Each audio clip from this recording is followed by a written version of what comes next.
Assalamualaikum warahmatullahi wabarakatuh, mahasiswa.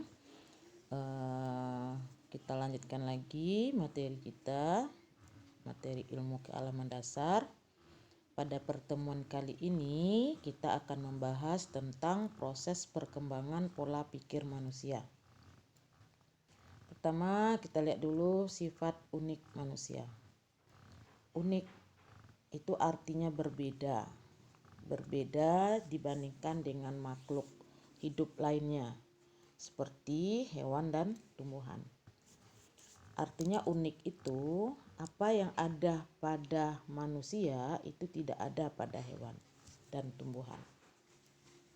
Itu dikatakan unik.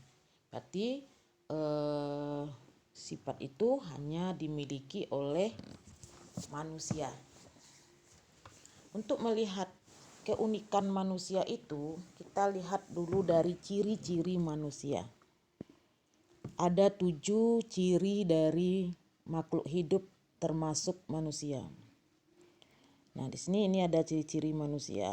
Yang pertama, organ tubuhnya kompleks, lengkap. Karena ada kekhususan lagi di samping organ tubuhnya kompleks itu ada lagi yaitu akal. Jadi manusia itu memiliki akal, sedangkan hewan dan tumbuhan tidak memiliki akal. Hewan walaupun organ tubuhnya juga lengkap, tapi hewan tidak memiliki akal. Namun hewan memiliki otak. Nah, sekarang bicara tentang otak dan akal, nah itu sangat berbeda.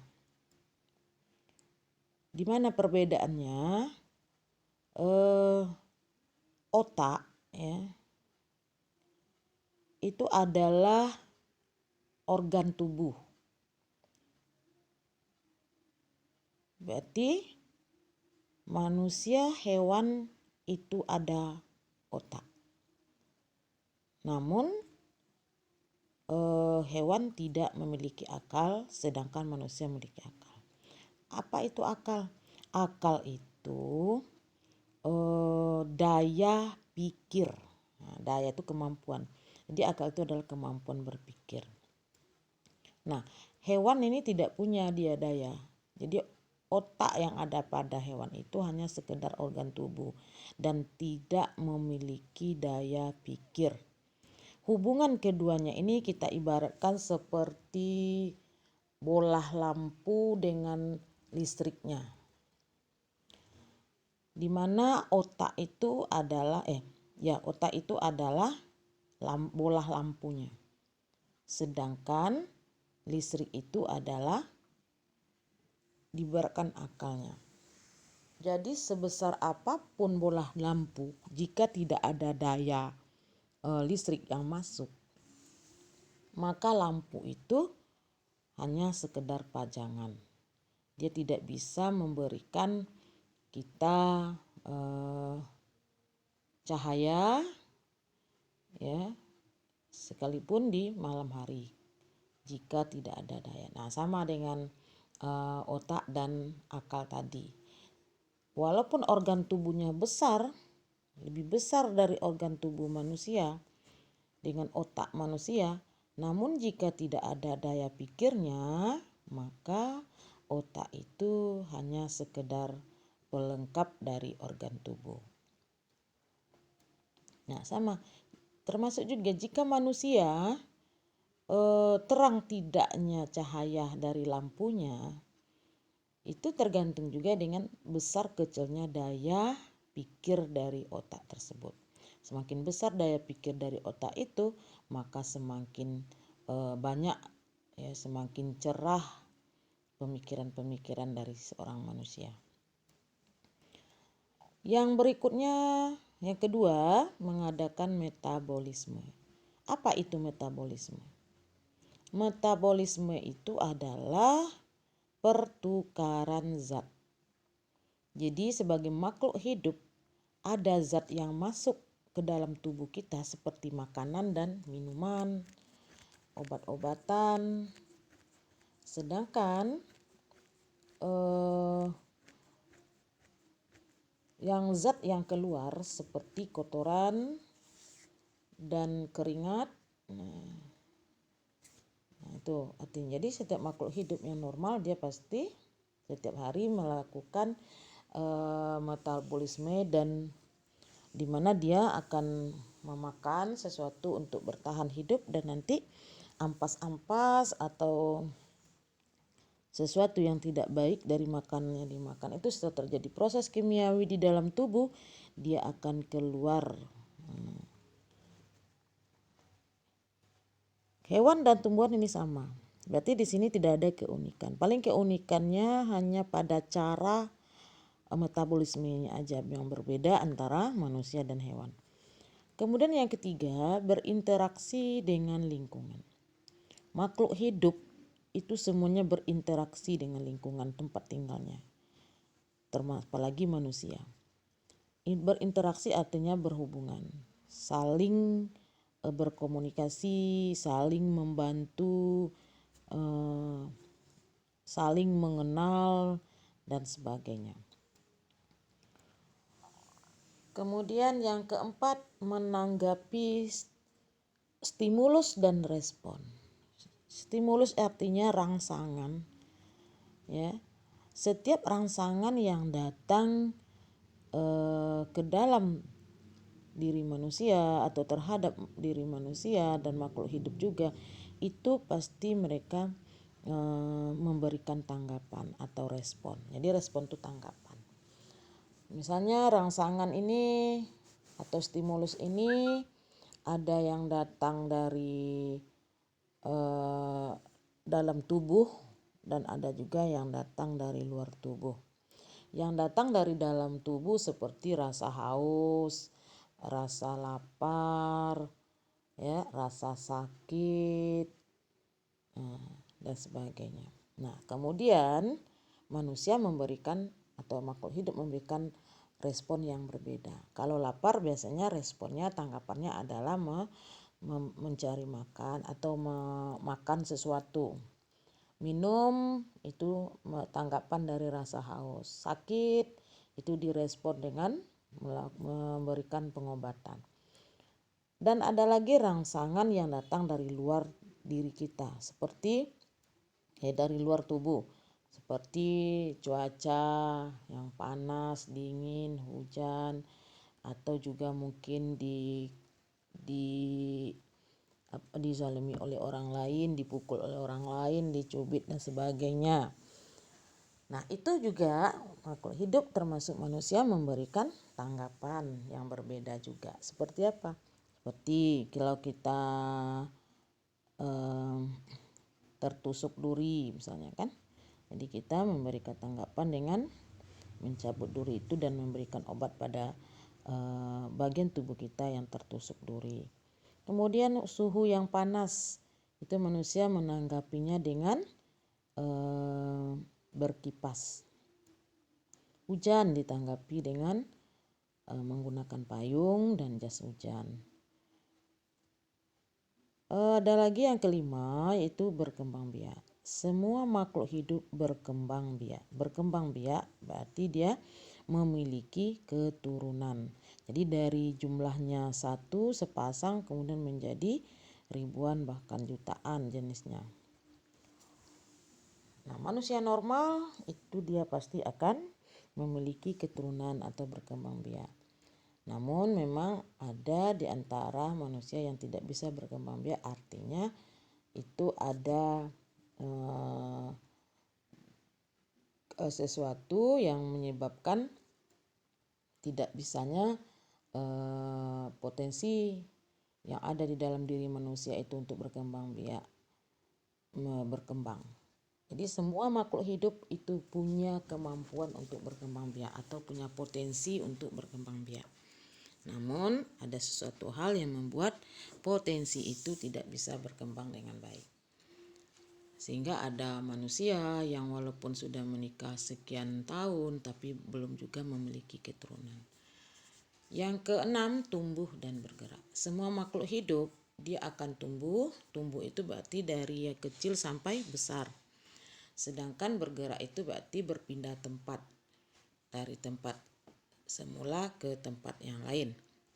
Nah, orang yang memang pertumbuhannya normal maka akan sesuai dengan umurnya. Ada kasus di mana makhluk hidup atau hewan, tumbuhan tidak tumbuh dengan baik. Walaupun umurnya kadang sudah puluhan tahun, tapi tetap fisiknya seperti masih berumur 10 tahun. Yang ketujuh, semua makhluk hidup pasti akan mati jika sudah tiba waktunya. Jadi semua makhluk hidup termasuk kita manusia pasti akan mati. Nah, jadi persiapkanlah diri kita untuk menghadapi kematian tersebut.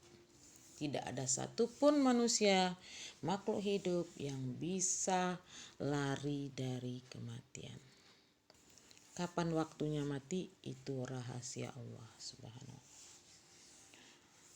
Nah, dari ketujuh ciri-ciri manusia ini kita bisa melihat keunikan-keunikan dari manusia. Ya, sifat-sifat yang berbeda dengan hewan dan tumbuhan. Jadi di sini ada 2 keunikan manusia. Yang pertama, manusia memiliki akal. Sedangkan hewan dan tumbuhan tidak memiliki akal. Yang kedua, manusia punya kemauan yang keras. Sedangkan hewan dan tumbuhan tidak punya kemauan yang keras. Nah, dengan 2 keunikan inilah manusia bisa lebih unggul dibandingkan dengan makhluk manapun di muka bumi ini. Termasuk hewan-hewan tingkat tinggi seperti harimau, gajah, ya, burung. Bahkan dengan akal dan kemauan yang kerasnya itu manusia bisa mengalahkan gajah yang besar, mengalahkan harimau yang buas, singa yang buas, dan juga mengalahkan burung terbang. Nah, kemudian juga dengan akal dan kemauan yang keras itu manusia bisa hidup lebih maju dari yang sebelumnya. Dengan akal sehatnya manusia berpikir bagaimana dia bisa membuat kemajuan-kemajuan dalam kehidupannya. Dengan akal dan kemauan keras juga manusia bisa hidup lebih baik lagi dari yang sebelumnya. Dan juga yang namanya manusia itu tidak pernah merasakan puas. Jadi dengan tidak pernah merasa puas itulah mereka selalu mencari tahu hal-hal yang baru di dalam hidupnya.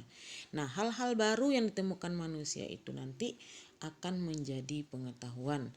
Dan nanti pengetahuan itu akan berkembang menjadi ilmu pengetahuan.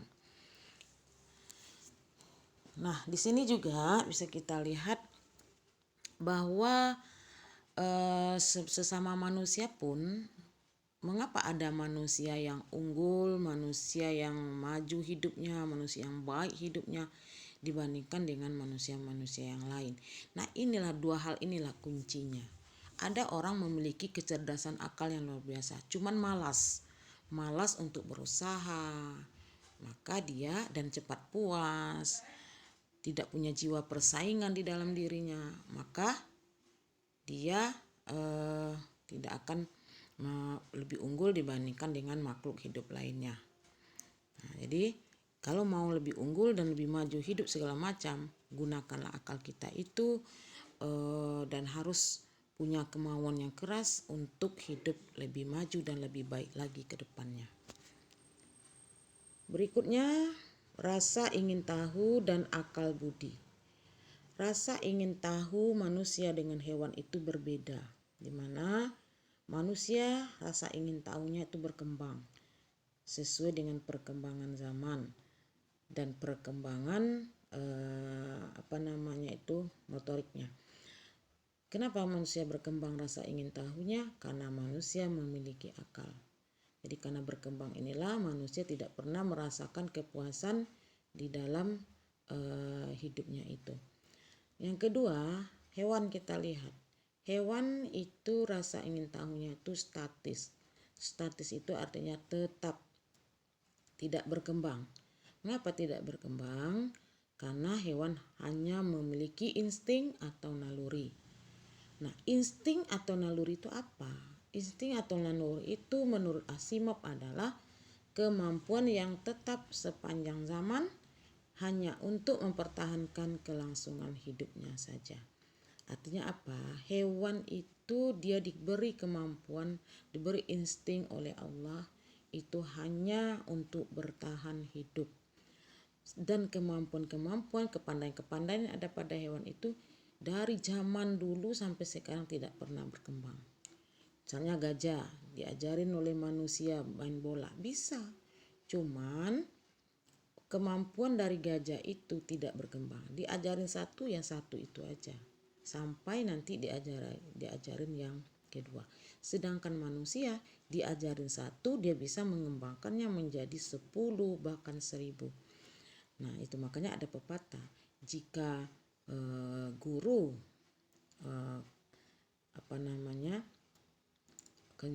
kencingnya berdiri, murid kencing berlari. Ini maksudnya begini.